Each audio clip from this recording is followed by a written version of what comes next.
Good afternoon, everyone. My name is Shubha Tiwari. I'm on the physics faculty at the University of Massachusetts Amherst.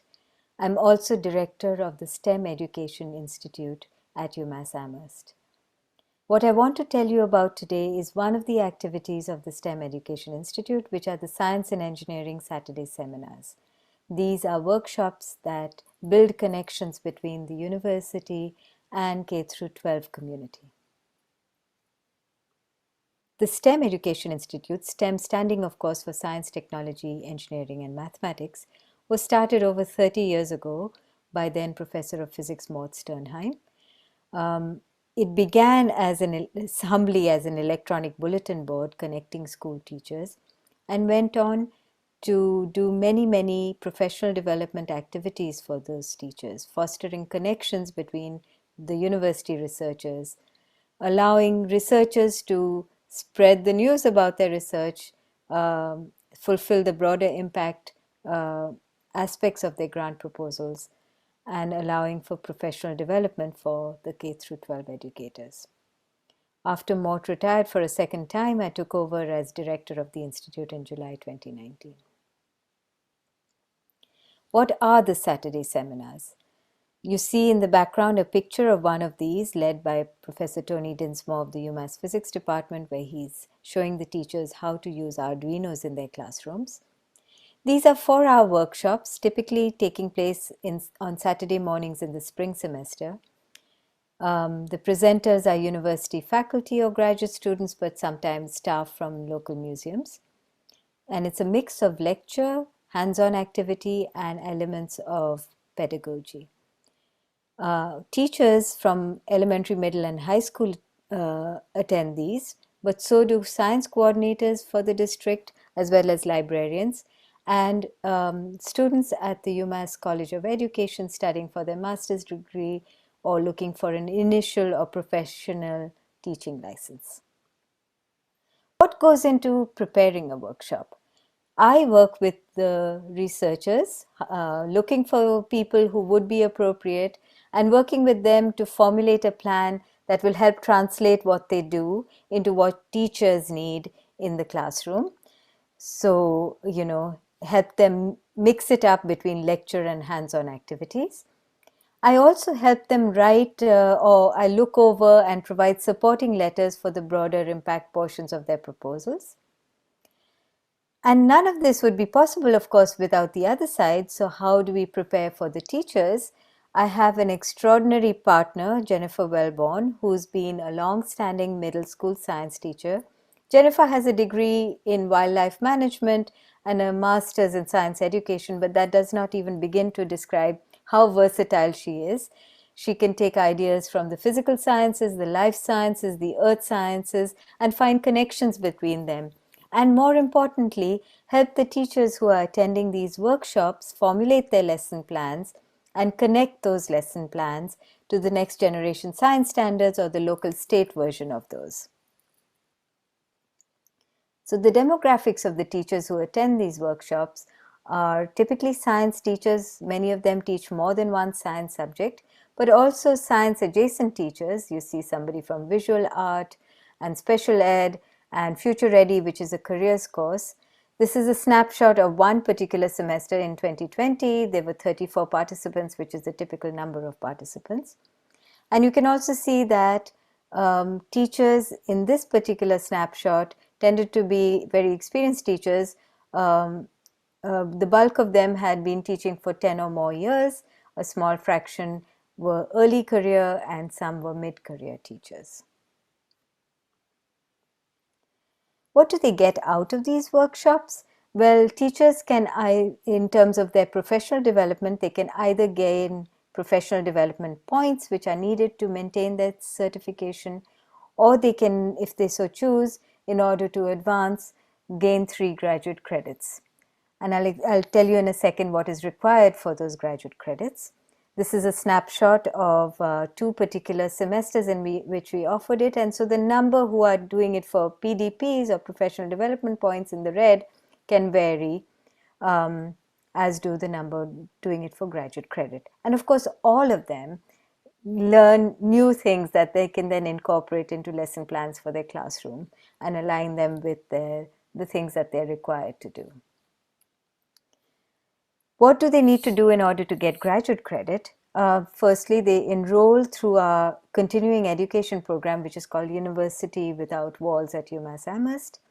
They formulate a lesson plan based on one or more of the workshops they've attended, and they must return and present that lesson plan to all of their peers at a final meeting, get feedback from them.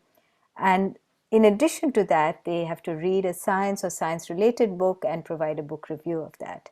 That allows teachers to collect a store of useful reading material both for themselves and for their students. And I collect these materials and circulate them to all participants. So now I'm going to quickly give you a few examples of workshop schedules from 3 different semesters. So in 2019, we had something on social network modeling from 2 assistant professors in industrial engineering, a workshop on solar cells from a chemistry professor. The polymer sciences graduate students put together a wonderful hands-on program on polymers. Joshua Pearson, who is someone who is legally blind himself, told us ways in which to use technology to support a diverse community of learners. And Fred Venn, the director of the Amherst College Natural History Museum, told us a little bit about the history of our neighborhood. In spring 2020, I already showed you that Tony Dinsmore did a workshop on Arduinos in the classroom and how to use them to ask scientific questions.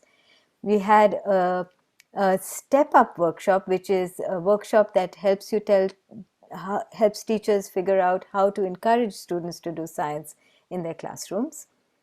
And we had one on energy. We had an extremely popular one on how soap bubbles can be used as a nice tool to model cell membrane function. And when we went remote in the middle of spring 2020 and couldn't have these hands-on workshops, I stepped in to do one on modeling epidemics. And our 3 graduate students from physics did a wonderful workshop on Zoom on the mathematics and physics of knits, of knitting, knotting, and of using mechanical computers. In spring 22, this most recent semester, we've just had the hydrophobic surfaces workshop, which has been very popular by T. Leo Liu. And we are going to have these remaining workshops coming up. I want to show you a few pictures. This is from the most recent workshop. You can see Leo Liu talking to the teachers about, and here in particular you see pieces of Teflon. We can make them create different levels of roughness and see which are the most hydrophobic.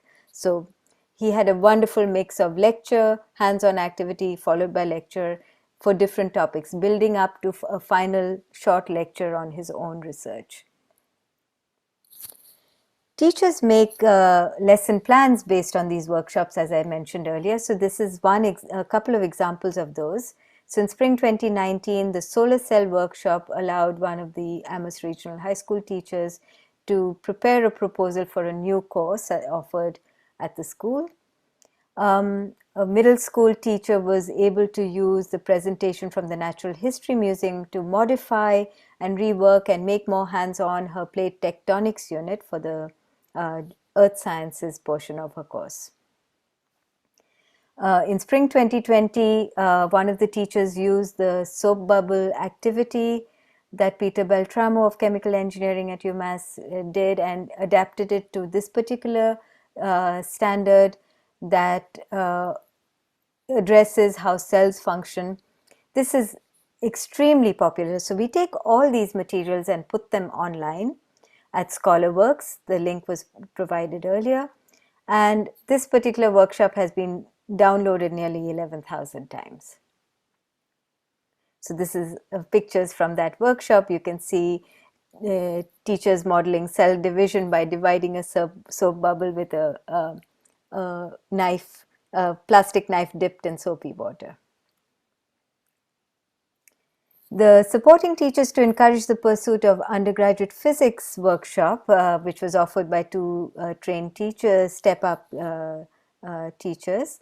One of the participants who was using this for a careers course said that this was extremely popular. Her kids were very excited by this, and she said it really energized and excited her students, particularly the fact that the bios available were of a diverse set of teachers. How do we assess whether these workshops are effective? I administer evaluations to all the teachers after every workshop and communicate this to the workshop presenter. So the metrics we use on a 4-point scale are the relevance, the effectiveness of the activities, how likely they are to use activities, and what is the most important thing they've learned, and what we can do most importantly to improve the workshop for future iterations. To summarize, the Science and Engineering Saturday seminars have been extremely successful, allowing teachers to have professional development while having personal interactions with researchers. Sometimes these have gone on to lead to research experiences in the summer for them.